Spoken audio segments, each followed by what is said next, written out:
Zia orphanage trust দুর্নীতি মামলায় BNP chairperson Begum Khaleda Zia ও তারেক রহমান সহ 6 আসামির সবাইকে খালাস দিয়েছে আপিল বিভাগ। প্রধান বিচারপতি ডক্টর সৈয়দ রেফাত আহমেদের নেতৃত্বাধীন আপিল বিভাগের পূর্ণাঙ্গ বেঞ্চ আজ এই রায় দেন। রায়ের প্রতিক্রিয়ায় আসামিপক্ষের আইনজীবীরা বলেন, বেগম জিয়ার পরিবার এবং বিএনপির রাজনীতিকে ধ্বংস করতেই পরিকল্পিতভাবে মিথ্যা মামলা করে সাজা দেওয়া হয়েছিল, যা আজ প্রমাণিত হয়েছে। রিপোর্টে আরও জানাচ্ছেন হাসান জাবেদ। জিয়া অরফানেজ ট্রাস্ট দুর্নীতি মামলায় 10 বছরের সাজার রায়ের বিরুদ্ধে আপিল করেছিলেন বিএনপি চেয়ারপারসন বেগম খালেদা জিয়া। শুনানি শেষে চূড়ান্ত রায়ের জন্য দিন ধার্য ছিল। বুধবার সকালে রায় ঘোষণা করে আপিল বিভাগ। রায়ে বলা হয়েছে, প্রতিহিংসার বশবর্তী হয়ে এ মামলা করা হয়েছিল। যেহেতু দুর্নীতির কোনো ঘটনা ঘটেনি, তাই বেগম জিয়া ও তারেক রহমান সহ সব আসামিকে খালাস দেয় আদালত। ফ্যাসিস্ট সরকার যা বলতো সেভাবেই এই জাজমেন্ট হতো এবং বেগম খালেদা জিয়া এবং অন্যান্যদের বিরুদ্ধে সেই রকম জাজমেন্টই এখানে হয়েছে। জাজমেন্টে প্রথমেই বলেছে যে অ্যাপিল ইজ অ্যালাউড। নিম্ন আদালতের যে রায় দেওয়া হয়েছে, হাইকোর্ট যে রায় দেওয়া হয়েছে, সেগুলোকে বাতিল করে দেওয়া হলো এবং আরও বলেছেন যেই মামলায় যারা আপিল করতে পারেন নাই, জনাব তারেক রহমান সহ সকলকেই তিনি খালাস দিয়েছেন। রায়ের পর আসামিপক্ষের আইনজীবীরা তাদের প্রতিক্রিয়ায় বলেন, ন্যায় বিচার প্রতিষ্ঠিত হয়েছে। প্রতিহিংসা পরায়ণ হয়ে যে এই সাজা দেওয়া হয়েছিল তা প্রমাণিত হয়েছে আপিল বিভাগের রায়ের মাধ্যমে। আদালতের মাধ্যমে প্রমাণিত হলো দেশনেত্রী বেগম খালেদা জিয়া ইনোসেন্ট এবং সর্বোচ্চ আদালত বলেছেন ফাউন্ড নট গিলটি। এবং এই মামলায় যে সামাজিকভাবে দেশনেত্রী বেগম খালেদা জিয়া সহ অপর আসামিদেরকে লেবেল করা হয়েছিল, সেই ব্যাপারেও আদালত অ্যাড্রেস করেছেন। পূর্ণাঙ্গ জাজমেন্ট পেলে আমরা বুঝব। আজকের জাজমেন্টে প্রমাণিত হয়েছে শেখ হাসিনা ওয়াজেদ তার ব্যক্তিগত রাজনৈতিক উচ্চাভিলাষ এবং ফ্যাসিজমকে প্রলং করার জন্য দেশনেত্রী বেগম খালেদা জিয়া, জনাব তারেক রহমান সাহেব সহ অপর আসামিদেরকে এইখানে অন্তর্ভুক্ত করেছিলেন। 2018 সালের 18 ফেব্রুয়ারি জিয়া অরফানেজ ট্রাস্ট দুর্নীতি মামলায় খালেদা জিয়াকে 5 বছরের কারাদণ্ড দেয় বিচারিক আদালত। একই সঙ্গে এ মামলার অন্য 5 আসামির প্রত্যেককে 10 বছর করে সশ্রম কারাদণ্ড দেওয়া হয়। সেদিনই বেগম জিয়াকে কারাগারে নেওয়া হয়। পরে হাইকোর্ট বেগম খালেদা জিয়ার সাজা 5 বছর থেকে বাড়িয়ে 10 বছর করে। সর্বোচ্চ আদালতের রায়ে বলা হয়েছে, জিয়া অরফানেজ ট্রাস্টে কোনো দুর্নীতির ঘটনাই ঘটেনি। তাহলে বিএনপি চেয়ারপারসন বেগম খালেদা জিয়া এবং তারেক রহমান সহ অন্য আসামিদের কোন প্রেক্ষাপটে, কোন বিবেচনায় সাজা দেওয়া হয়েছিল, সেই প্রশ্ন ছিল আসামিপক্ষের আইনজীবীদের। রাজনৈতিক উদ্দেশ্যে আর যাতে কোনো মানুষকে হয়রানির শিকার হতে না হয় এবং সাজা খাটতে না হয়, সেই প্রত্যাশাই সর্বসাধারণের। Hasan Jabed, NTV news, Bangladesh supreme court, Dhaka. সরকার গঠিত 4 সংস্কার কমিশনের প্রতিবেদন আজ প্রধান উপদেষ্টার কাছে হস্তান্তর করেছেন কমিশনের প্রধানগণ। আজ প্রধান উপদেষ্টা তেজগাঁও কার্যালয়ে তারা স্ব কমিশনের সদস্যদের সাথে নিয়ে প্রতিবেদনগুলো হস্তান্তর করেন। এ সময় প্রধান উপদেষ্টা বলেন, এই সুপারিশের ভিত্তিতে রাজনৈতিক দলগুলোর সাথে আলোচনা করে যে সনদ তৈরি হবে তার ভিত্তিতেই ভবিষ্যতে বাংলাদেশ পরিচালিত হবে। নজরানা চৌধুরীর রিপোর্ট। অন্তর্বর্তীকালীন সরকার তাদের দায়িত্ব নেয়ার পরপরই 6টি সংস্কার কমিশন গঠন করে। এর মধ্যে 4টি কমিশন বুধবার প্রধান উপদেষ্টার কাছে তাদের প্রতিবেদন হস্তান্তর করল। সংবিধান সংস্কার কমিশনের প্রধান অধ্যাপক ডক্টর আলী রিয়াজ, নির্বাচন ব্যবস্থা সংস্কার কমিশনের প্রধান ডক্টর বদিউল আলম মজুমদার, দুর্নীতি দমন বিষয়ক সংস্কার কমিশনের প্রধান ডক্টর ইফতেখারুজ্জামান এবং পুলিশ সংস্কার কমিশনের প্রধান সফররাজ হোসেন তাদের স্ব কমিশনের সদস্যদের সাথে নিয়ে প্রধান উপদেষ্টার কাছে প্রতিবেদনগুলো তুলে দেন। স্বল্প সময়ের মধ্যে এসব প্রতিবেদন প্রস্তুত করার জন্য কমিশন সদস্যদের ধন্যবাদ দিয়ে এই ক্ষণটিকে ঐতিহাসিক বলে উল্লেখ করেন তিনি। আমরা একটা নতুন দেশ, নতুন বাংলাদেশ তৈরি করার স্বপ্ন নিয়ে এটার কাঠামো রচনা করার কাজ আপনাদের হাতে দিয়েছিলাম কমিশনের মাধ্যমে। এটা খুবই গুরুত্বপূর্ণ জিনিস। আমাদেরকে সেই গুরুত্ব অনুধাবন করতে হবে এবং তার জন্য এই যে পরবর্তী অধ্যায় শুরু হবে আলোচনা, সেটা কিভাবে আমরা করবো সেই ঐক্যমত নিয়ে এসে আমরা নতুন সরকারের দিকে চলে যাব। ছাত্র জনতার অভ্যুত্থানের ফলেই নতুন বাংলাদেশ গড়ার লক্ষ্যে এসব কমিশন গঠন করা হয়েছিল বলে জানান প্রধান উপদেষ্টা।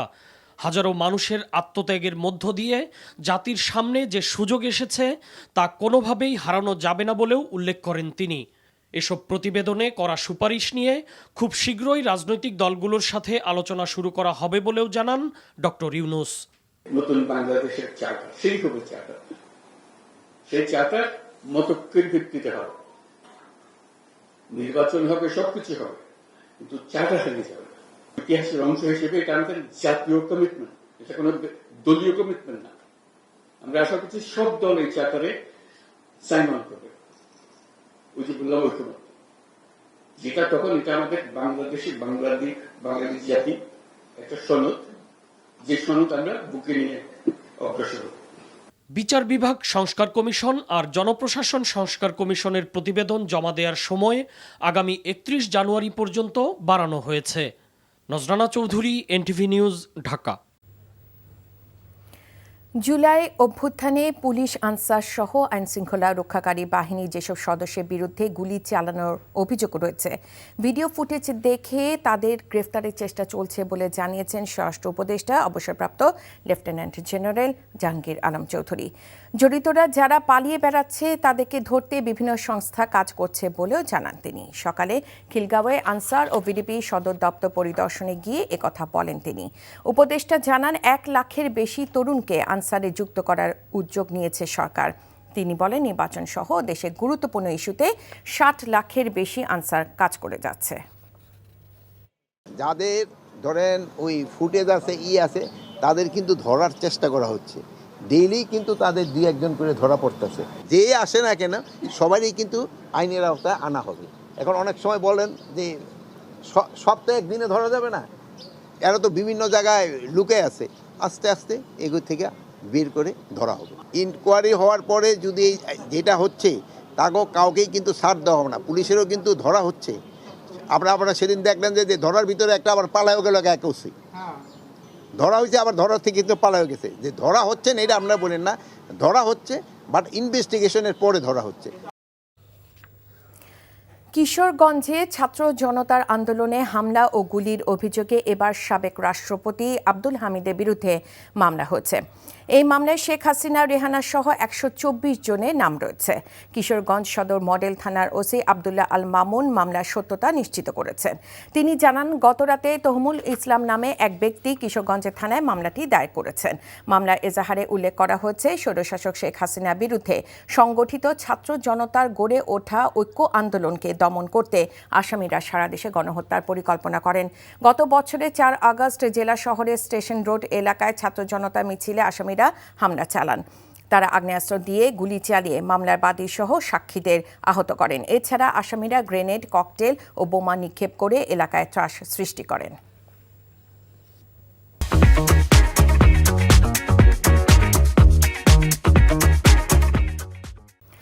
ছাগলকাণ্ডে আলোচিত জাতীয় রাজস্ব বোর্ডের সাবেক সদস্য মতিউর রহমান ও তার স্ত্রী নরসিংদী রায়পুরা উপজেলা পরিষদের সাবেক চেয়ারম্যান লায়লা কানিজ লাকিকে গ্রেফতার করেছে ডিবি।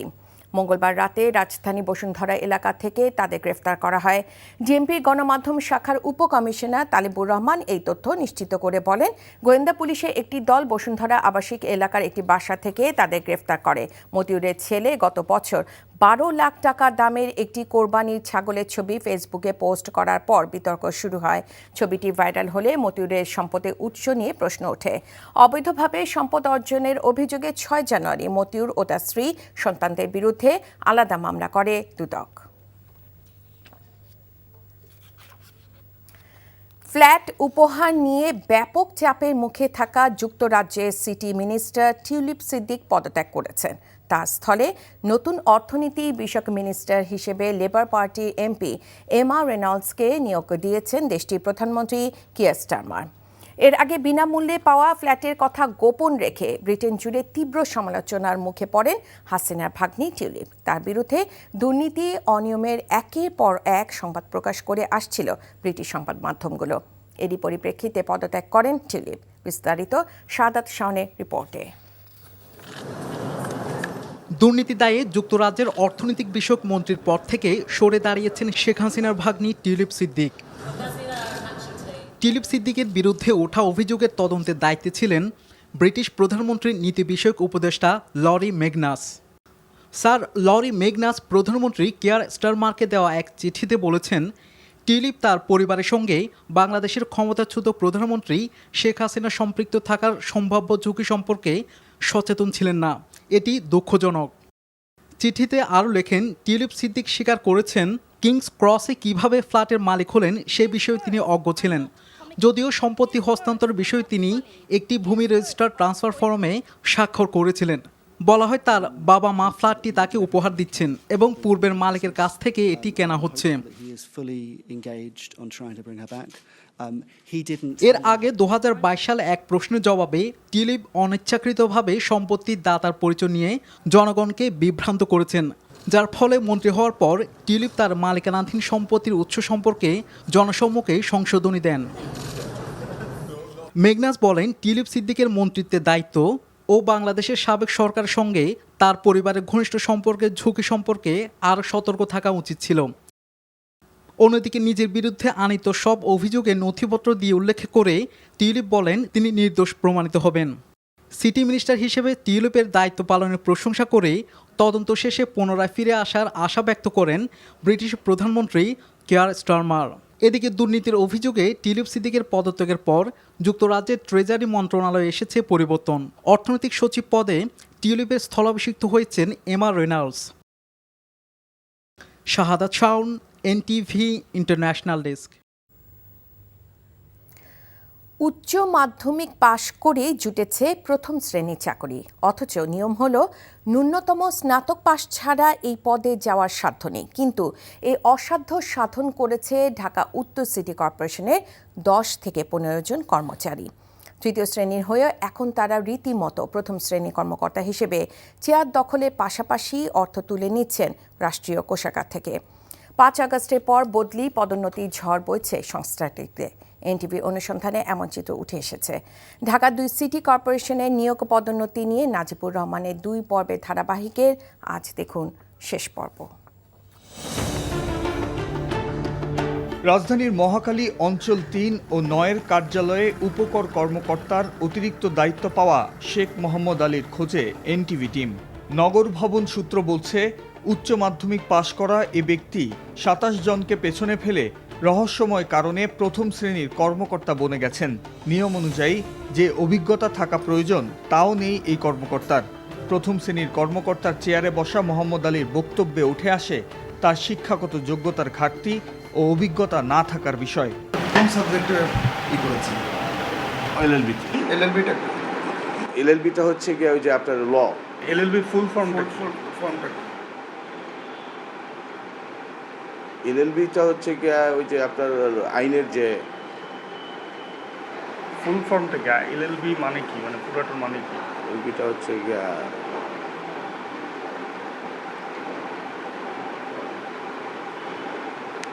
অ্যাকচুয়ালি এখন আসলে আমি সিটি কর্পোরেশনের ডাটা বলছে আপনি ইন্টারমিডিয়েট পাস। হ্যাঁ। 5 আগস্টের পর পদোন্নতি, বদলি আর তদবিরে ঢাকার 2 সিটি কর্পোরেশনে চলছে অস্থিরতা। গত 4 মাসে রদবদলের ঘটনা ঘটেছে প্রায় 1.5 শতাধিক। রাজনৈতিক পরিচয় গোপন করে অনেকে হয়ে গেছেন সহকারী সচিব, যার উদাহরণ সাবেক শ্রমিক লীগ নেতা খালেক মজুমদার এখন প্রথম শ্রেণীর কর্মকর্তা হয়ে ছড়ি ঘুরাচ্ছেন নগর ভবনে। আপনি শ্রমিক লীগে ছিলেন কিনা? হ্যাঁ ছিলাম। তাহলে আপনি 5 আগস্টের পরে কিভাবে ইয়াতে আসলেন, মানে এই পদোন্নতি কিভাবে পেলেন? এখন পদোন্নতির জন্য তো আমি আবেদনও করি নাই বা তদবিরও করি নাই। কর্তৃপক্ষ নিজে কর্তৃপক্ষ ভালো বলতে পারে।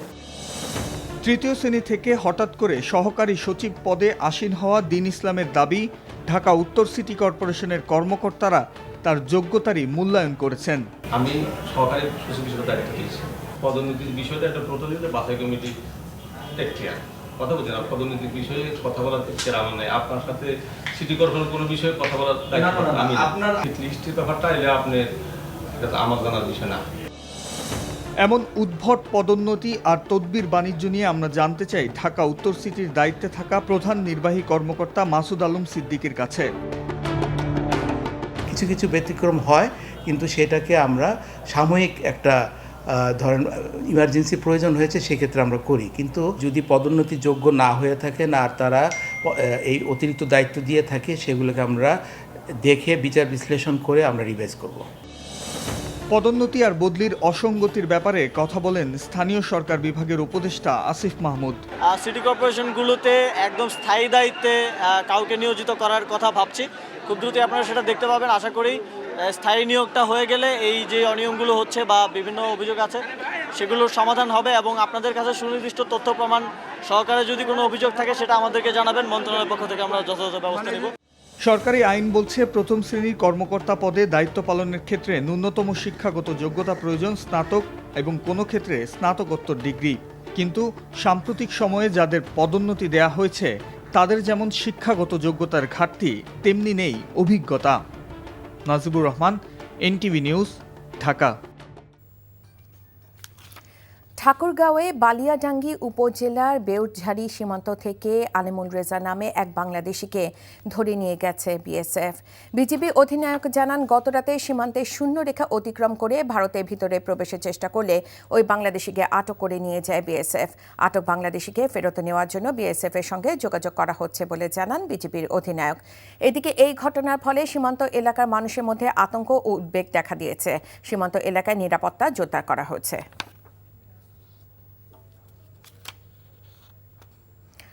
চট্টগ্রামে আওয়ামী লীগের সাবেক মন্ত্রী ইঞ্জিনিয়ার মোশাররফ হোসেন ও সাবেক এমপি আবু রেজা মোহাম্মদ নেজামুদ্দিনকে কারাগারে পাঠিয়েছে আদালত। সকালে পুলিশ আদালতে হাজির করে আওয়ামী লীগের এই দুই নেতাকে এ সময় মিরসরাই ও জোরারগঞ্জ থানার ৮টি মামলায় সাবেক গৃহায়ন ও গণপূর্ত মন্ত্রী ইঞ্জিনিয়ার মোশাররফ হোসেনকে গ্রেফতার দেখিয়েছে আদালত। হামলা ভাঙচুর সহ বিশেষ ক্ষমতা আইন, বিস্ফোরক আইন ও দ্রুত বিচার আইনে তার বিরুদ্ধে এসব মামলা হয়েছে। এছাড়া পৃথক ৫ মামলায় আদালতে তোলা হয়েছে সাতকানিয়া লোহাগাড়া আসনের সাবেক সংসদ সদস্য আবু রেজা মোহাম্মদ নেজামুদ্দিন নদভীকে। তাকেও কারাগারে পাঠিয়েছে আদালত। তার বিরুদ্ধে হত্যা ও বিস্ফোরক আইনে মামলা হয়েছে।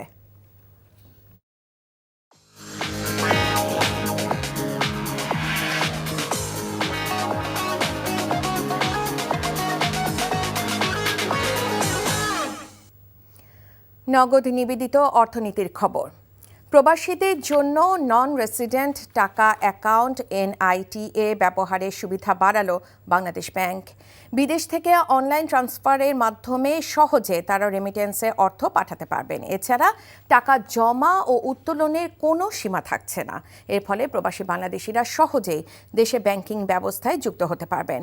বাংলাদেশ ব্যাংকের বৈদেশিক মুদ্রানীতি বিভাগ একটি প্রজ্ঞাপনে জানিয়েছে, NITA পরিচালনাকারী ব্যাংকগুলো কোনো বাড়তি আনুষ্ঠানিকতা ছাড়াই এখন থেকে প্রবাসীদের চেক, ইলেকট্রনিক বা অনলাইনে লেনদেনের সুবিধা দিতে পারবে।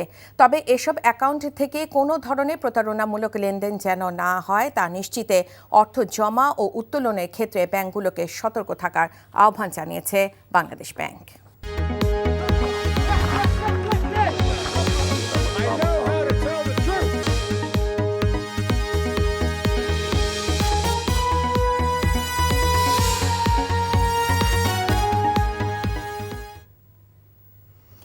ইসলামী ব্যাংক আন্তর্জাতিক খবর।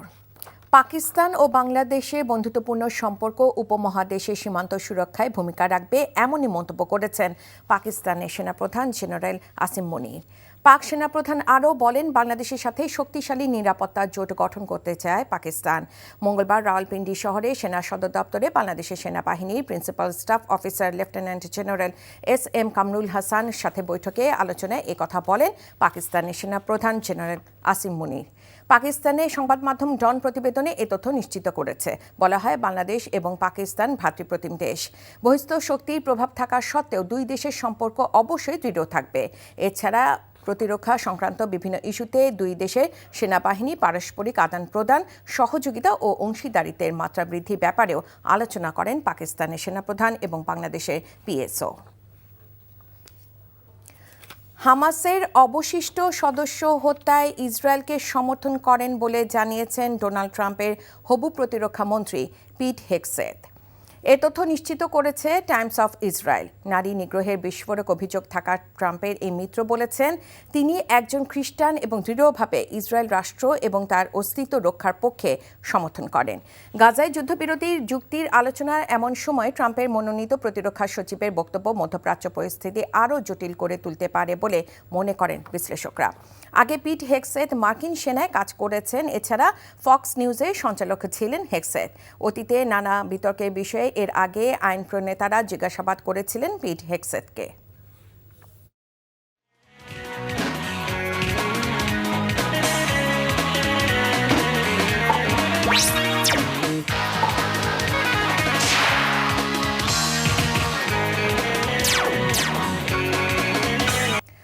আধুনিক ক্রিকেটের সঙ্গে মানিয়ে নিতে পাওয়ার হিটিংয়ে মনোযোগী বাংলাদেশকে প্রথম যুব বিশ্বকাপ জেতানো অধিনায়ক আকবর আলী। বিপিএল শুরুর আগে জিতেছেন NCL T20 প্রথম শিরোপা, 5 বছরে জিতেছেন 4টি ঘরোয়া শিরোপা। কিন্তু এখন পর্যন্ত জাতীয় দলে ডাক পাননি দুর্বার রাজশাহীর এই ব্যাটার। তবে এ নিয়ে আক্ষেপ না করে নিজের পারফরম্যান্স উন্নতিতেই মনোযোগী আকবর। সিলেট থেকে আরও জানাচ্ছেন নিলয় মজুমদার। যুব বিশ্বকাপ জেতার 5 বছর পেরিয়ে গেলেও এখন পর্যন্ত জাতীয় দলের জার্সিটা অধরাই থেকে গেছে আকবর আলীর। তবে এ নিয়ে না ভেবে নিজের পারফরমেন্স নিয়ে মনোযোগী তিনি। চলতি বিপিএলে দুর্বার রাজশাহীর হয়ে ডেথ ওভারে দ্রুত রান তোলার কাজটা ভালোই করছেন। NCL T20 টুর্নামেন্টেও পেয়েছেন রানের দেখা, স্ট্রাইক রেটও ছিল 150 ছুঁই।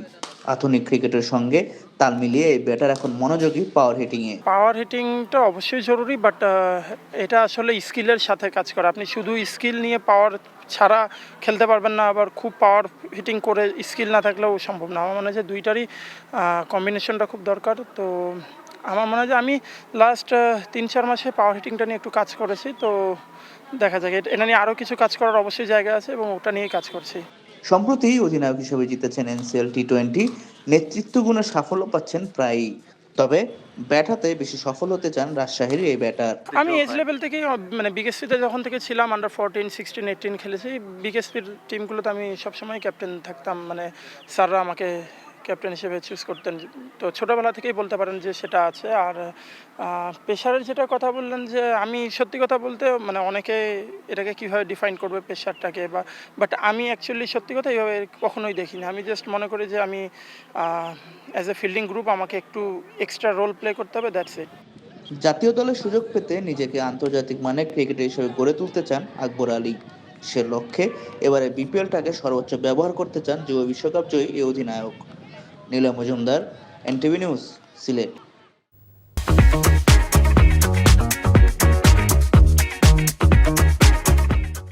সীমান্তে দুই দেশের স্বার্থ সংশ্লিষ্ট বিভিন্ন বিষয় নিয়ে বেনাপোলে বিজিবি ও বিএসএফের সেক্টর কমান্ডার পর্যায়ে সভা অনুষ্ঠিত হয়েছে।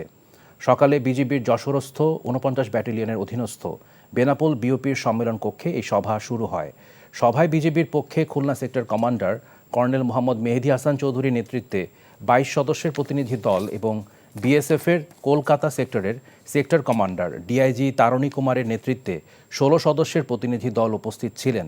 বিজিবি জানান, সমন্বয় সভায় বাংলাদেশ ভারত সীমান্তে যে কোনো ধরনের প্রাণহানির ঘটনা রোধে কার্যকর ব্যবস্থা গ্রহণের ব্যাপারে উভয় পক্ষ সম্মত হয়েছে। এছাড়া সীমান্ত দিয়ে অবৈধ পারাপার রোধ এবং উভয় দেশের মধ্যে স্বর্ণসহ সব ধরনের পণ্য চোরাচালান বন্ধে কার্যকর ব্যবস্থা গ্রহণের বিষয়েও দুই পক্ষ একমত হন। পুলিশকে রাজনৈতিক প্রভাব মুক্ত করে একটি দল নিরপেক্ষ সংস্থায় উন্নীত করতে কাজ করে যাচ্ছে পুলিশ সংস্থার কমিশন। সরকারের এই মহৎ উদ্যোগের সাথে পুলিশের সবাই একাত্মতা প্রকাশ করেছে বলে জানিয়েছেন পুলিশ মহাপরিদর্শক বাহারুল আলম। সকালে রাজশাহীর সারদায় 40তম ক্যাডেট SI ব্যাচের প্রশিক্ষণ সমাপনী কুচকাওয়াজে অংশ নিয়ে তিনি কথা বলেন। আইজিপি কুচকাওয়াজ পরিদর্শন, অভিবাদন গ্রহণ ও বিভিন্ন বিষয়ে শ্রেষ্ঠত্ব অর্জনকারীদের হাতে পদক তুলে দেন। আইজিপি বলেন, ফ্যাসিবাদী সরকারের আমলে ভেঙে পড়া রাষ্ট্র কাঠামো পুনর্নির্মাণ করে একটি বৈষম্যহীন গণতান্ত্রিক রাষ্ট্র প্রতিষ্ঠার প্রত্যাশা করছে সমগ্র জাতি। পুলিশের মনোবল পুনরুদ্ধার করে অপরাধ ও আইনশৃঙ্খলার উন্নয়নে কাজ করা হচ্ছে উল্লেখ করে আইজিপি বলেন, নতুন চ্যালেঞ্জ মোকাবেলায় পুলিশের আধুনিকায়নের বিষয়টি প্রাধান্য পাচ্ছে। পুলিশকে রাজনৈতিক প্রভাবমুক্ত করে একটি দল নিরপেক্ষ সংস্থায় রূপান্তরে সরকারের এই মহতী উদ্যোগের সাথে আমরা সবাই একাত্ম।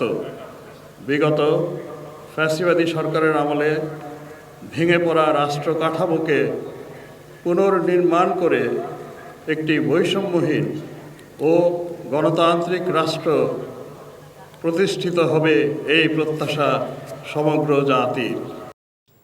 বান্দরবানের লামায় অস্ত্রের মুখে 7 শ্রমিককে অপহরণ করা হয়েছে। মুক্তিপণ বাবদ অপহৃতদের পরিবারের কাছে 2 লাখ টাকা দাবি করেছে অপহরণকারীরা। আইনশৃঙ্খলা বাহিনী ও স্থানীয়রা জানায়, ভোরে লামা উপজেলার সরই ইউনিয়নের লুলাইং খালের পার্শ্ববর্তী এলাকায় ক্ষেত খামারে কাজ করতে যায় চকরিয়া মানিকপুরের শ্রমিকরা।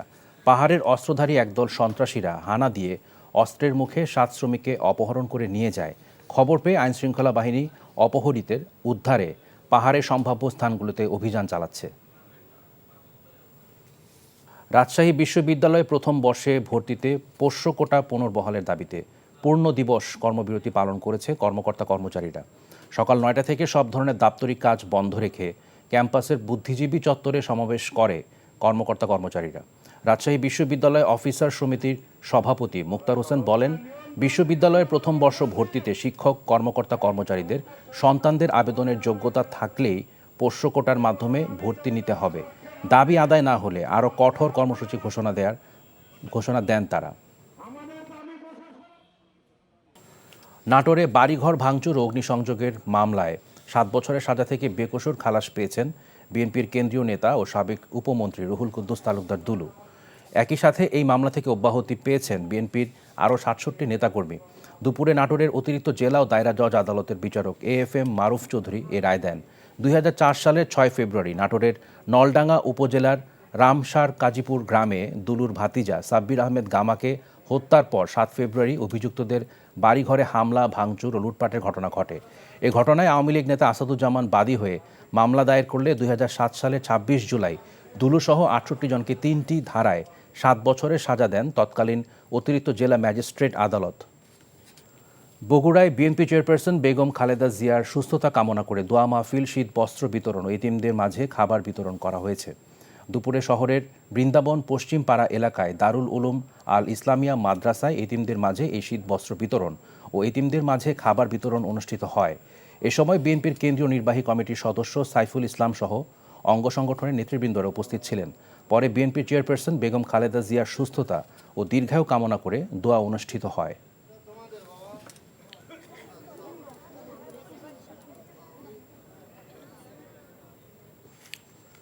কিশোরগঞ্জের একটি বেসরকারি হাসপাতালে নার্সের ভুল ইঞ্জেকশন পুশ করায় 2 রোগীর মৃত্যুর অভিযোগ উঠেছে। এ ঘটনায় হাসপাতালে আহাজারি ও বিক্ষোভ করেছেন স্বজন ও এলাকাবাসী। পরে পুলিশ ও স্থানীয় প্রশাসনের আশ্বাসে শান্ত হন তারা। হাসপাতাল কর্তৃপক্ষ জানায়, অভিযুক্ত সিনিয়র স্টাফ নার্স নাদিরাকে প্রত্যাহার এবং ঘটনার তদন্তে 5 সদস্যের কমিটি গঠন করা হয়েছে।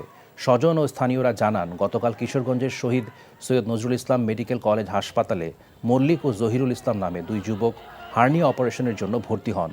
আজ সকালে সিনিয়র স্টাফ নার্স নাদিরা ওই 2 রোগীকে ওটিতে না নিয়ে ওয়ার্ডে অ্যানেস্থেসিয়া পুশ করেন। এর আধা ঘন্টা পরই তারা মারা যান। 2 যুবককে ভুল ইঞ্জেকশন পুশ করা হতে পারে বলে ধারণা চিকিৎসকদের।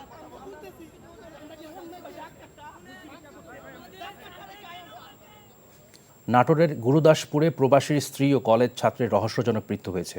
অন্যদিকে মানিকগঞ্জের ঘিওরে এক গৃহবধূকে গলা কেটে হত্যা করেছে দুর্বৃত্তরা। ঘিওর উপজেলার রাথুরা গ্রামে এই হত্যাকাণ্ড ঘটে। পুলিশ ও এলাকাবাসী জানান, সকালে বাড়ির সবার অনুপস্থিতিতে 2 সন্তানের মা লায়লা আরজুকে গলা কেটে হত্যা করে দুর্বৃত্তরা। খবর পেয়ে লাশ উদ্ধার করে পুলিশ। তারা জানায়, হত্যাকাণ্ডের কারণ খতিয়ে দেখার পাশাপাশি জড়িতদের ধরতে অভিযান চলছে।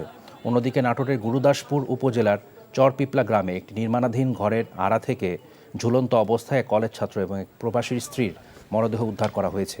এছাড়া ভৈরবের হলুদপটিয়া এলাকা থেকে অজ্ঞাত এক যুবকের লাশ উদ্ধার করেছে পুলিশ।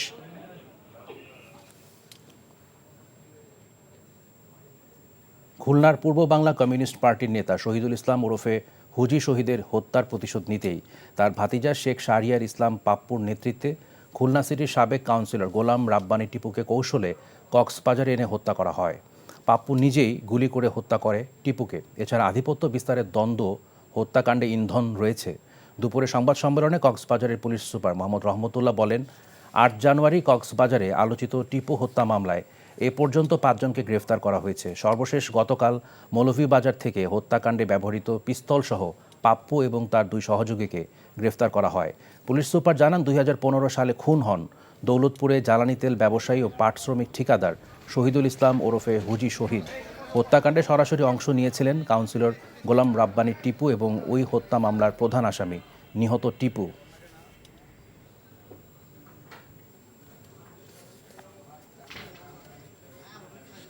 পাপ্পুর চাচার হত্যাকাণ্ডে এই গোলাম রাব্বানী টিপু তার জড়িত থাকার যে এটা আছে এবং গোপন সূত্রে জানা যায় যে এই হত্যাকাণ্ডটা টিপু নিজেও ওই হত্যাকাণ্ডে ফিজিক্যালি উপস্থিত ছিল। এখানে একটা শত্রুতা এবং ক্ষোভ তৈরি হয় এবং স্থানীয় আধিপত্য এবং প্রভাব বিস্তারের দ্বন্দ্বকে কেন্দ্র করে সার্বিক বিষয়টি মিলিয়েই এই হত্যাকাণ্ডের মোটিভ। গাজীপুরে 5 দফা বাস্তবায়নের দাবিতে কর্মবিরতি, বিক্ষোভ ও অবস্থান কর্মসূচি পালন করেছে বাংলাদেশ কৃষি গবেষণা ইনস্টিটিউট শ্রমিকরা। সকালে শ্রমিকরা দাবি করেন, 17 নীতিমালা অনুসারে শ্রমিকগণকে নিয়মিতকরণ, অতিরিক্ত কাজ করলে উক্ত শ্রমিকদেরকে অতিরিক্ত মজুরি প্রদান ও শ্রমিকদের কারণে অকারণে অন্য জেলায় বদলি অথবা কর্মস্থল পরিবর্তন করা সহ বিভিন্ন দাবিতে কর্মসূচি পালন করেছে। এ সময় বক্তব্য রাখেন শ্রমিক সমিতি সভাপতি, সাধারণ সম্পাদক সহ শ্রমিক নেতৃবৃন্দ।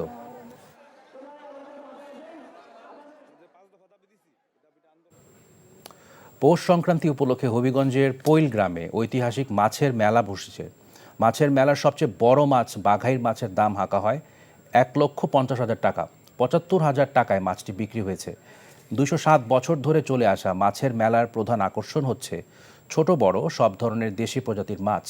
এই মাছের মেলায় বোয়াল, আইড়, চিতল, কার্ফু সহ বিভিন্ন প্রজাতির বড় বড় মাছের পসরা নিয়ে বসেন বিক্রেতারা। তবে এবার বাহারি ধরনের মাছ ও হাজার হাজার দর্শক ক্রেতার ভিড়ে পৈলের মাছের মেলা সেজেছে নতুন রূপে।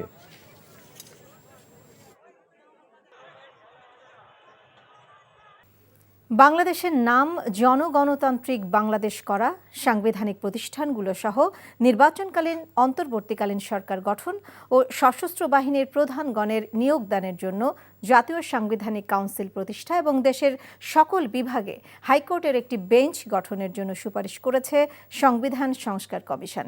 আর প্রবাসীদের ভোটাধিকার প্রদান এবং রাজনৈতিক দলগুলোর অভ্যন্তরে স্বচ্ছতা ও গণতন্ত্র আনতে সুপারিশ করেছে নির্বাচন ব্যবস্থা সংস্কার কমিশন। এছাড়া পুলিশ সংস্কার কমিশন মব কন্ট্রোলের জন্য জাতিসংঘ প্রণীত বিধি অনুসরণের জন্য সুপারিশ করেছে। নজরানা চৌধুরীর রিপোর্টে বিস্তারিত।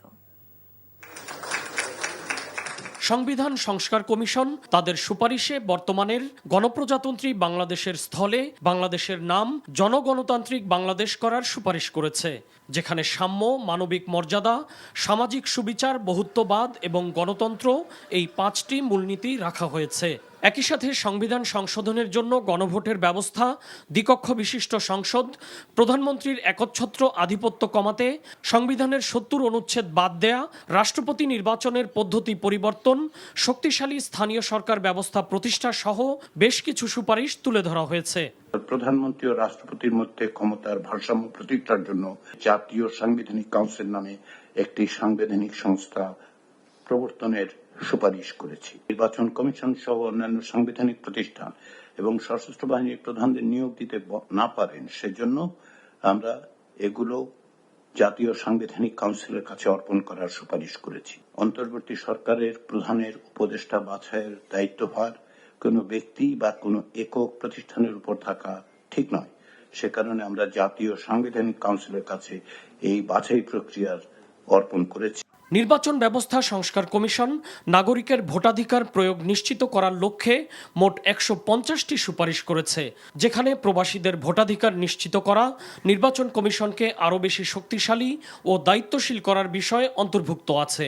নির্বাচন কমিশনের স্বাধীনতা নিশ্চিত করা, তাদেরকে ক্ষমতায়িত করা, একই সাথে তাদেরকে দায়বদ্ধ করা। Democratization and accountability of political parties, এটা চারটিখানি কথা নয়, এটা বলা সহজ, কিন্তু এটা আমাদের করতে হবে।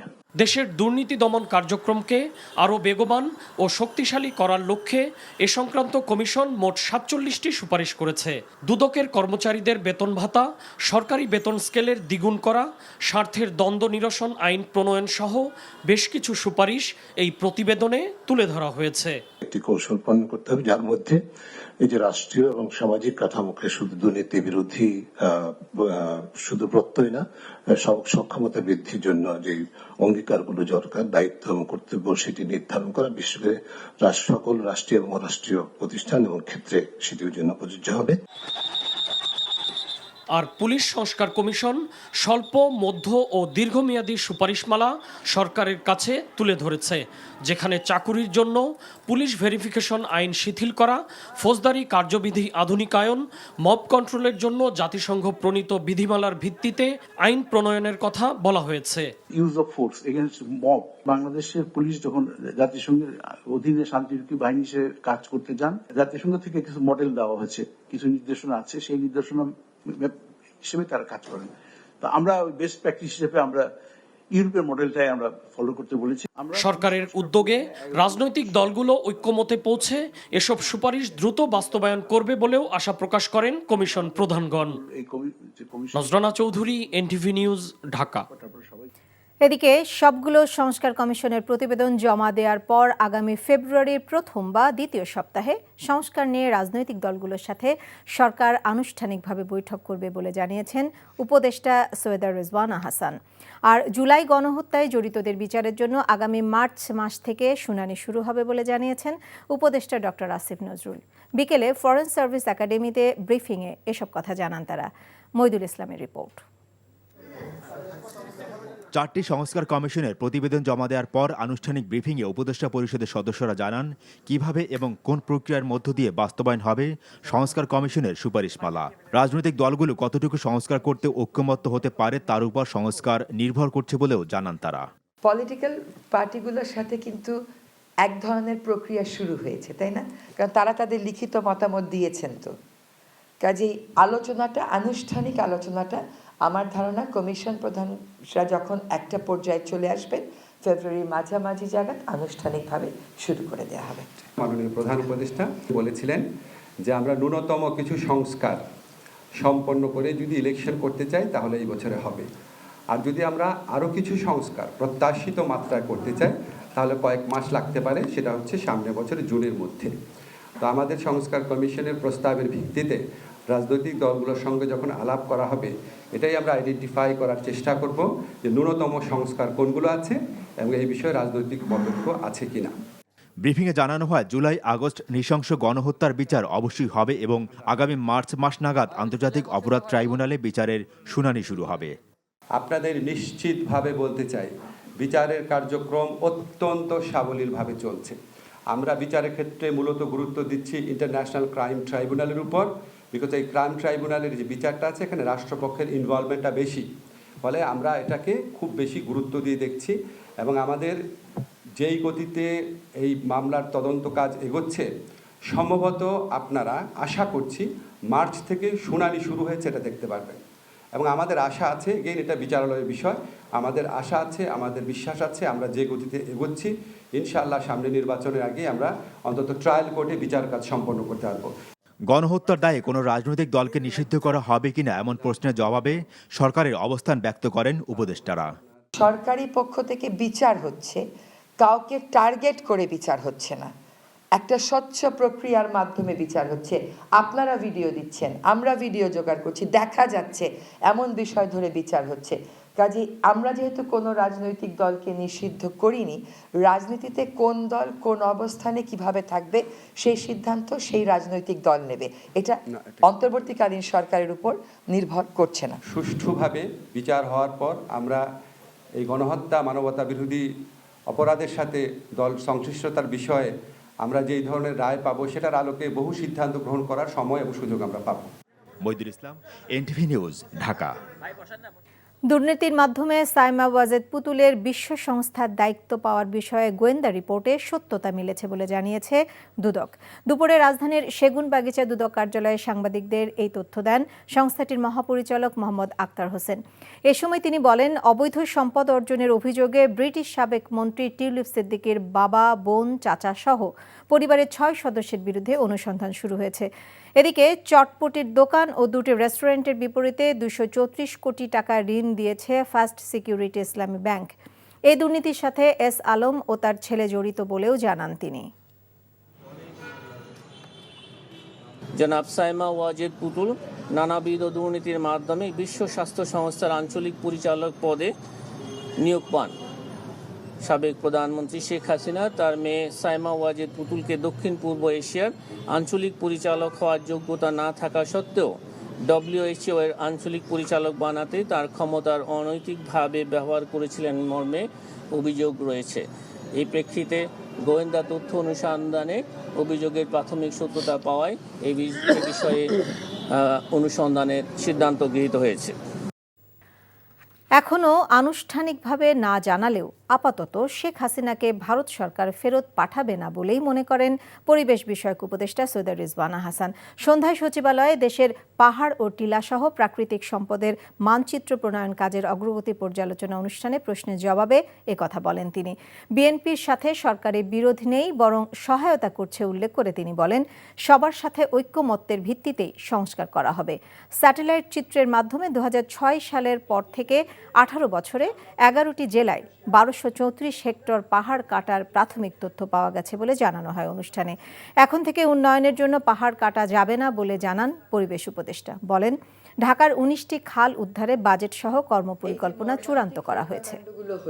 এইগুলোর বিচার না হওয়া পর্যন্ত যাদেরকে এইগুলোর ব্যাপারে অভিযুক্ত করা হয় তাদের সাথে রাজনৈতিক আলোচনার স্পেস কতটুকু, it is still a big question mark. হ্যাঁ, তো সেটা হচ্ছে জাতীয় পার্টির ব্যাপারে আমার ব্যাখ্যা। দ্বিতীয় হচ্ছে শেখ হাসিনাকে ফিরিয়ে আনার ব্যাপারে যে চিঠিটা দেয়া হয়েছে সেটা আমরা যেটুকু বিভিন্ন মাধ্যমে বুঝেছি যে এখনো পর্যন্ত ভারতের অবস্থান হয়তো বা যে তাকে ফিরিয়ে দেওয়া হবে না, কিন্তু আনুষ্ঠানিক উত্তর যদি আমরা পাই বা যখন আমরা পাই তখন সেটা নিশ্চয়ই আপনারা জানতে পারবেন। মার্কিন যুক্তরাষ্ট্রের শাসন ক্ষমতায় ট্রাম্প আসলেও দেশটির সাথে বাংলাদেশের সম্পর্কের কোনো পরিবর্তন হবে না বলে মন্তব্য করেন পররাষ্ট্র উপদেষ্টা তৌহিদ হোসেন। বলেন, দেশের স্বার্থকে প্রাধান্য দিয়ে ভারত, চীন, যুক্তরাষ্ট্র সবার সাথে সম্পর্কের ভারসাম্য বজায় রাখবে সরকার। রিপোর্টে জানাচ্ছেন শফি মাহমুদ সাগর। আসন্ন চীন সফরকে সামনে রেখে অন্তর্বর্তী সরকারের পররাষ্ট্র উপদেষ্টা তৌহিদ হোসেন দুদেশের মাঝে সম্ভাব্য আলোচনার বিষয়বস্তু নিয়ে নিজ মন্ত্রণালয়ে ব্রিফ করেন।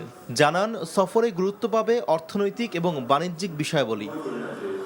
তিস্তা নিয়ে চীনের সাথে হওয়া চুক্তির নবায়নও হচ্ছে এই সফরে। প্রজেক্টে চীনের বিনিয়োগ আছে, বিনিয়োগ মানে ঋণ, প্রধানত ঋণের শর্তাবলী নিয়ে আমরা কিছু কথাবার্তা বলবো। ঋণের সুদ কমানো বা ফেরত দেওয়ার সময় বাড়ানো ইত্যাদি বিষয়ে আমরা কথা বলবো। যেটা MOU আছে এই নদীর সহায়তা, নদী নিয়ে কোঅপারেশনের ব্যাপারে, সেটার মেয়াদ শেষ হয়ে গেছে, আমরা সেটা রিনিউ করার সিদ্ধান্ত আছে। সব দেশের সাথে ভারসাম্যপূর্ণ সম্পর্ক রাখা হচ্ছে জানিয়ে উপদেষ্টা বলেন, শাসন ক্ষমতা পরিবর্তনে বাংলাদেশের সাথে কোনো দেশের সম্পর্কে প্রভাব পড়বে না। তিনটি অত্যন্ত গুরুত্বপূর্ণ দেশ, ভারত, চীন এবং মার্কিন যুক্তরাষ্ট্র। তিনটি দেশের সাথে সম্পর্ক আমাদের জন্য গুরুত্বপূর্ণ এবং আমরা অবশ্যই একটা ব্যালেন্স রিলেশন মেনটেন করব।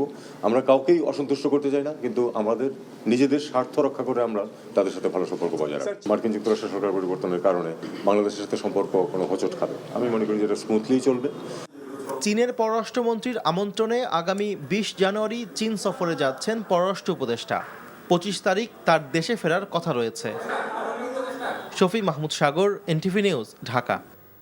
দুর্নীতি ও অনিয়মের অভিযোগে তীব্র সমালোচনার মুখে সদ্য পদত্যাগী টিউলিপ সিদ্দিককে শুধু মন্ত্রীর পদ থেকে নয়, বরং এমপির পদ থেকেও সরিয়ে বিচারের দাবি জানিয়েছে যুক্তরাজ্য বিএনপি। টিউলিপ সিদ্দিকের পদত্যাগের পরপরই লেবার পার্টি নেতারা ব্রিটিশ সরকারের প্রতি দাবি জানান আত্মসাৎকৃত অর্থ বাংলাদেশের জনগণের কাছে ফিরিয়ে দেওয়ার। লন্ডন থেকে রিয়াদ হাসানের রিপোর্ট। সিটি মিনিস্টার হিসেবে টিউলিপের দায়িত্ব ছিল আর্থিক খাতের দুর্নীতি প্রতিরোধ করা, কিন্তু তিনি নিজেই সেই অভিযোগে বিদ্ধ হয়ে দায়িত্ব গ্রহণের ৮ মাসের মধ্যে বিদায় নিতে বাধ্য হলেন। টিউলিপের বিরুদ্ধে প্রথম অভিযোগ ওঠে একটি বাড়ি ভাড়ার তথ্য গোপনের। এরপর সেন্ট্রাল লন্ডনে আওয়ামী লীগ নেতা মোতালিফের কাছ থেকে ফ্ল্যাট নেয়া এবং অন্যের মালিকানাধীন আরেকটি বাড়িতে বিনা ভাড়ায় বসবাস করা। অভিযোগ আছে টিউলিপের বোন আজমিনা সিদ্দিক রূপন্তীরও ফ্রিতে ফ্ল্যাট পাবার। ওই ফ্ল্যাটটিরও মালিক শেখ হাসিনার ঘনিষ্ঠ আইনজীবী। এছাড়া বাংলাদেশের রূপপুর পরমাণু বিদ্যুৎ প্রকল্পের ৪০০ কোটি পাউন্ড আত্মসাতে জড়িত থাকার অভিযোগও ওঠে টিউলিপের বিরুদ্ধে। এসব অভিযোগের সঙ্গে তার খালা শেখ হাসিনার রাজনৈতিক সংশ্লিষ্টতার খবরও প্রকাশ করে যুক্তরাজ্যের সব সংবাদপত্র। এসব ঘটনায় অনেক আগ থেকেই টিউলিপের বিরুদ্ধে অভিযোগ তুলে ব্রিটিশ প্রধানমন্ত্রীর কাছে স্মারকলিপি দেবার ঘোষণা দিয়েছিল যুক্তরাজ্য বিএনপি। বাংলাদেশিদের জন্য কিছুটা আনন্দ হলেও আমরা মনে করি যে ঠিক ন্যায় বিচার হবে এবং ব্রিটিশ প্রধানমন্ত্রী ন্যায় বিচার তখনই আমরা ধরে নিব যে তাকে পার্লামেন্টারি গ্রুপ থেকে বা পার্লামেন্টের এমপির থেকে তার রেজিগনেশন ডিমান্ড করছি। লন্ডন লেবার পার্টির সদস্যরাও দাবি করেন দুর্নীতির অর্থ যেন বাংলাদেশে ফেরত দেয়া হয়। আমাদের দাবি এটাই থাকবে, আমাদের বাংলাদেশের জনগণের টাকাগুলা ওরা দুর্নীতি করে হাজার হাজার বিলিয়ন ডলার এদেশে পাচার করছে, এখানে বাড়িটারিও কিনছে সালমান খানের ছেলে সহ। আমরা কিন্তু আমাদের আগামীতে দাবি থাকবে যাতে ফেরত বাংলাদেশে দেওয়া যায়। টিউলিপ ইস্যুতে যুক্তরাজ্য আওয়ামী লীগের একাধিক নেতার বক্তব্য চাওয়া হলেও তারা এটিকে আওয়ামী লীগের বিষয় নয় বলে এড়িয়ে যান। সারা বিশ্ববাসী যে নেতিবাচকভাবে বাংলাদেশকে চিনল বা জানল, তাতে বাংলাদেশি হিসেবে সবাই কিছুটা হলেও অস্বস্তিতে ভুগছেন। রিয়াদ হাসান, লন্ডন, যুক্তরাজ্য। পাঠ্যপুস্তকে আদিবাসী শব্দ সংবলিত গ্রাফিতি রাখা না রাখা নিয়ে দুপক্ষের বিক্ষোভ কর্মসূচি ঘিরে সংঘর্ষ হয়েছে। এতে সাংবাদিক সহ আহত হয়েছেন ৮ জন। দুপুরে রাজধানীর মতিঝিলে জাতীয় শিক্ষাক্রম ও পাঠ্যপুস্তক বোর্ড ভবনের সামনে এ ঘটনা ঘটে। পাঠ্য বইয়ে আদিবাসী শব্দ পুনরায় লেখার দাবিতে ঢাকা বিশ্ববিদ্যালয়ের রাজু ভাস্কর্য থেকে একটি মিছিল নিয়ে এনসিটিবির সামনে আসে একটি দল। এ সময় স্টুডেন্ট মুভমেন্ট ফর সভারেন্টি নামের আরেকটি সংগঠন সেখানে গেলে দুই পক্ষের মধ্যে সংঘর্ষ হয়। এতে আহতরা ঢাকা মেডিকেলের বিভিন্ন ওয়ার্ডে চিকিৎসা নিয়েছেন, তবে সবাই শঙ্কামুক্ত বলে জানান ডাক্তাররা। গঠনতন্ত্রে ক্লাব কাউন্সিলর ও পরিচালকদের সংখ্যা 1/3 কমিয়ে আনার প্রতিবাদে বিসিবিকে যে সময়সীমা বেঁধে দিয়ে ক্লাবগুলো সে বিষয়ে কিছুই জানেন না বিসিবি সভাপতি। জিয়া ক্রিকেট টুর্নামেন্টের উদ্বোধনী অনুষ্ঠানের কাছাকাছি থাকলেও ফারুক আহমেদকে ক্লাবগুলোর আলটিমেটামের কথা জানাতে পারেননি ঢাকা ক্রিকেট ক্লাব সমিতির আহ্বায়ক রফিকুল ইসলাম বাবু। মমিনুর রিপনের রিপোর্ট। এই ক্লাবগুলো কিন্তু ইটস নট ইজি থিং। গঠনতন্ত্রের ক্লাব কাউন্সিলর ও পরিচালকদের সংখ্যা 1/3 কমিয়ে আনার প্রতিবাদে এক ছাদে নিতে বসেছিল ঢাকার 76 ক্লাব। মঙ্গলবারের এই সভা থেকেই সংশোধিত খসড়া গঠনতন্ত্রের আহ্বায়ক নাজমুল আবেদিন ফাহিমের পদত্যাগ দাবি করেন ক্লাব প্রতিনিধিরা। তাদের দাবি না মানলে রোববার থেকে সব ধরনের ক্লাব ক্রিকেট প্রতিযোগিতা বন্ধ করার ঘোষণাও দেওয়া হয়। তবে এ বিষয়ে কিছুই জানেন না বিসিবির সভাপতি। জিয়া ক্রিকেট টুর্নামেন্টের উদ্বোধনকালে ক্যামেরার সামনে কথা না বললেও ফারুক আহমেদ জানিয়েছেন তার কাছে কোনো খসড়া প্রস্তাব আসেনি। এমনকি নাজমুল আবেদিন ফাহিমের পদত্যাগের দাবি কিংবা ক্লাবগুলোর মাঠে না নামার আলটিমেটাম কোনো সংবাদই তার কাছে পৌঁছায়নি। অথচ উদ্বোধনী অনুষ্ঠানের পুরো সময়ে বোর্ড সভাপতির কাছাকাছি ছিলেন ঢাকা ক্রিকেট ক্লাব সমিতির আহ্বায়ক। আমরা বোর্ড প্রেসিডেন্টকে এটা বলেছি যে আমাদের এই ব্যাপারে আপনার সাথে কথা আছে। উনি হয়তো আজকে চিটাগাং যাবে, দুদিন পরে আসলে আমরা শনিবার বা রবিবার ওনার সাথে দেখা করে আমাদের এই একটা স্মারকলিপি ওনাকে প্রদান করা হবে এবং ওই পর্যন্ত আমাদের সকল খেলা লিগের বিরত থাকবো আমরা এই খেলা থেকে। এর প্রেক্ষিতে বিকেলে একটি 5 তারকা হোটেলে বৈঠক করেছে বিসিবির গঠনতন্ত্র সংশোধন committee. Mominur Ripon, NTV news, Dhaka. BPL এর ইতিহাসে প্রথমবার পারিশ্রমিক প্রতিশ্রুত সময়ে না পাওয়ায় অনুশীলন বয়কট করেছেন রাজশাহীর ক্রিকেটাররা। একের পর এক চেক বাউন্সে অতিষ্ঠ হয়ে স্থানীয় ক্রিকেটাররা এই সিদ্ধান্ত নেন। চুক্তি অনুযায়ী টাকা না পেলে শুক্রবারের ম্যাচে না খেলার কথাও জানিয়েছে তারা। এদিকে চট্টগ্রামে পৌঁছে বিসিবি সভাপতি ফারুক আহমেদ আলোচনা করতে রাজশাহীর টিম হোটেলে প্রবেশ করেছেন। কুশলী আসিরের ডেস্ক রিপোর্ট। বুধবার সকাল 10টা থেকে অনুশীলন করার কথা ছিল রাজশাহীর, তবে অনুশীলন শুরুর 12 মিনিট আগে বাতিল হয় সেটি।